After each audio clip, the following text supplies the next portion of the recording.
বিচারপতির কথা বললেন, কিন্তু সারা দেশে 2200 বিচারক আছে যাদের অনেকেই আগের সরকারের সময় অনিয়ম করেছে, দুর্নীতি করেছে, প্রমাণ আছে, এগুলো দেওয়ার পরও এখন পর্যন্ত কাউকে আমরা দেখিনি চাকরিচ্যুত করছে অথবা সরানো হয়েছে, শুধু একসাথে আর এখানে বদলি করা হয়েছে। তাদের বিষয়ে আপনার বক্তব্য? আমার কাছে মনে হচ্ছে সরকারের ভিতরে তো কিছু কিছু তাদের প্রেতাত্মা রয়ে গেছে গত সরকারের, কে না জানে বিরোধী রাজনৈতিক দলকে নেতাদেরকে শাস্তি দেওয়ার জন্য রাত্রে 8টা 9টা 10টা পর্যন্ত মোমবাতি জ্বালে, কারেন্ট নাই, মোমবাতি জ্বালিয়ে বিচার করছে।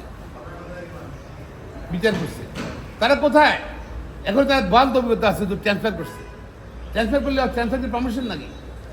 তারা যে বিচারিক যে আচরণ নিয়ম নীতি ভঙ্গন করে রাজনৈতিকভাবে বিচার করেছেন, তাদেরকে অবশ্যই চিহ্নিত করতে হবে।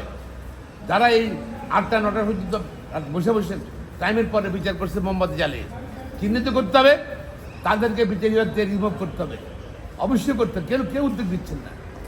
আজকে 8 মাস 8 মাস হয়ে গেল, একটা মন্ত্রী আইন মন্ত্রণালয় উদ্যোগ দিচ্ছে না, সরকার উদ্যোগ দিচ্ছে না, প্রধান বিচারপতি উদ্যোগ দিচ্ছেন না। এটা দুঃখজনক। তখন ভাই একটা বিষয়, আপনি এর আগেও কয়েকদিন আগেও বলেছেন, এই যে বারের প্রতিনিধি বাদ দেওয়া, আমরা দেখেছি চিফ জাস্টিসের যে অ্যাপয়েন্ট কাউন্সিলের যে প্রস্তাবনার ফ্রেম ছিল সেখানে আপনাদের একজন রাখা ছিল, তাহলে এটা বাদ দিল কোন পর্যায়ে থেকে?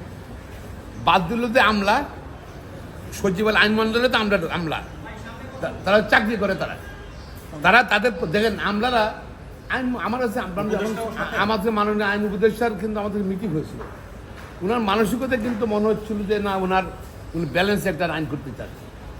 পরবর্তীতে আইন প্রণয়নের সময় দুইটা জিনিস ঢুকে গেল।